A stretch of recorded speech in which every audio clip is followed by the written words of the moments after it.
I can't begin to understand it. At two levels. The more superficial level, why do you want to act like you're on AM radio when you're the president of the United States and you're the vice president of the United States? And Zelensky may have been angry, but Zelensky carried himself with decorum and continually made sense. So, what what is the significance of the president and vice president sparring with an ally, a democratically elected leader of a democratic country? Yes, I suppose it's for domestic consumption to try to get the American public to understand by their lights that Putin is not the villain. See, they're trying. I mean, the positive side, if you can say there is one, is that they want to negotiate with Putin, and they claim they want to make make the air not so hostile. But that's all unnecessary, and not to acknowledge Putin. Either they don't understand what Putin is about, which is very hard to believe, because they know a hell of a lot more than I do, um, or for reasons that I have not been able to fathom, they want to pretend that Putin is not what Putin is, which is a imperialistic tyrant. So, if the end game is to better relations between the U.S. and Russia? What is the risk of doing so while sparring with a European ally? Well, there's a tremendous risk because in the long run, I actually have a lot of sympathy for Trump's goal of making Europe more self-sustaining in terms of national security. I think that's absolutely right, but you have to go about this in some sort of decorous manner. You can't just act like a backyard bully.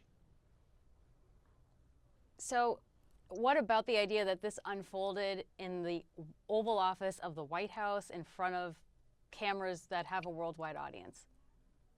It's disgraceful. And people all over the world, unfortunately, are going to get an image of Trump. And as I say, the only person who was worse than Trump was Vance. I mean, he said things that are just so manifestly not true, and that so totally misunderstand what Putin is all about, that it's just it's frightening to me.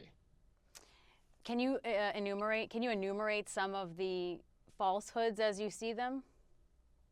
Well, this idea that that not to the big falsehood is what they didn't say. Okay, what they didn't say is that Putin invaded Ukraine in 2014. He took Crimea. He has bold, adventurous ambitions regarding Poland and the Baltic states at a minimum. So it seems to me that was what was, and it's to some extent it was in the it wasn't everything that was verbalized. It was kind of the posture they took about dear Mr. Putin, and they claim that it's important to not offend Putin when you're trying to negotiate with him. Well, that's never been Trump's attitude. His attitude always is you just beat the hell out of the other side, and then you make an agreement, and then everybody hugs and kisses. So why with Putin does he have to adopt this other posture of misleading the entire world about what Putin is all about?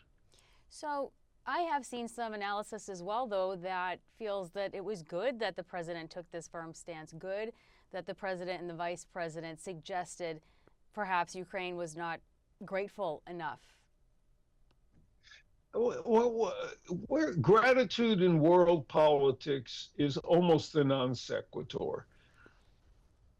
Putin, we aided Ukraine for our benefit. We understood. And, it's not common for me to say nice words about the Biden administration, but here I have to say I think they had a fairly cogent understanding of what the danger to the entire West um, was in coddling Putin in his imperialistic efforts. That this was, you did have to worry about a domino effect. Today, Ukraine, tomorrow, Poland, Thursday, Latvia, Lithuania, the Scandinavian countries could be at risk. Uh, I think that is the understanding that most intelligent conservatives have. I mean, I've heard Secretary of State Rubio speak in this vein. How is Marco Rubio supposed to serve this administration? I don't think we've heard from him yet. That I'm waiting to hear that as well.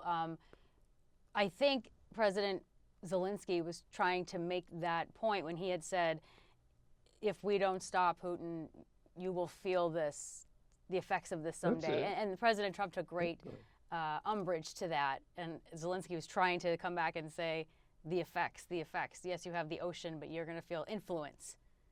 I mean, Zelenskyy was making one cogent point after another, and Trump has the audacity to say, you've talked too much. I think the contrast is really important.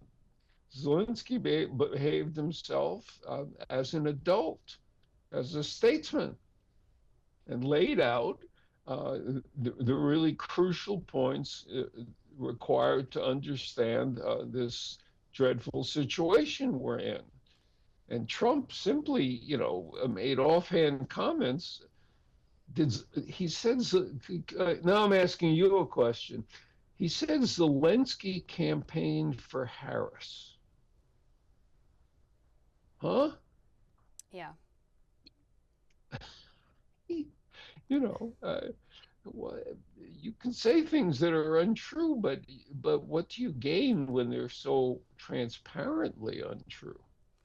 Where does the U.S. go from here? Where does this relationship go? I know a lot of people are waiting to see, is Zelenskyy leaving the United States, or is he going to stick around? Will he potentially come back to the White House? Because nothing happened after that meeting, just so you know. They were supposed to continue behind closed doors, then have a formal press conference. The idea was they would announce this deal over mineral rights, which obviously didn't get signed. So the big question is there going to be an invite back Saturday, Sunday, Monday? Like, in other words, does he fly out tonight? So I guess either way, yeah, I don't know what's next. I don't know what's next. Every day I wake up and I don't know what's next.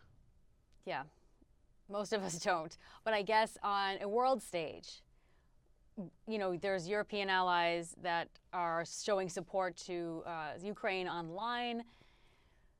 Is this going to cause an irreparable fracture between the United States and its European allies? Irreparable is a word I don't apply to politics because you never know what today means for tomorrow. But I do think that the European allies now have to really do what Trump, in a certain sense, what Trump wants them to do, which is essentially take over this fight with still supplies coming from us.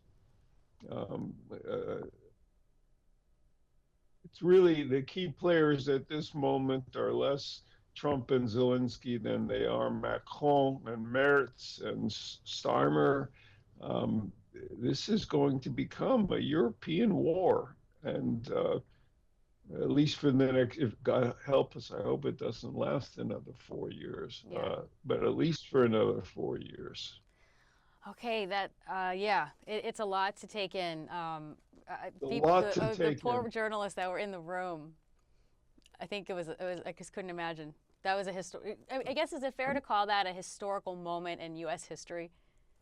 I think it really is, and I'm so reluctant usually to say that, but to sit down in the Oval Office with an ally and treat it like it's AM radio. Even those arguments on the sports channels are more decorous than this dreadful outburst from two very seasoned politicians. I mean, Vance and Trump are not new at this game. Shocking. It's shocking.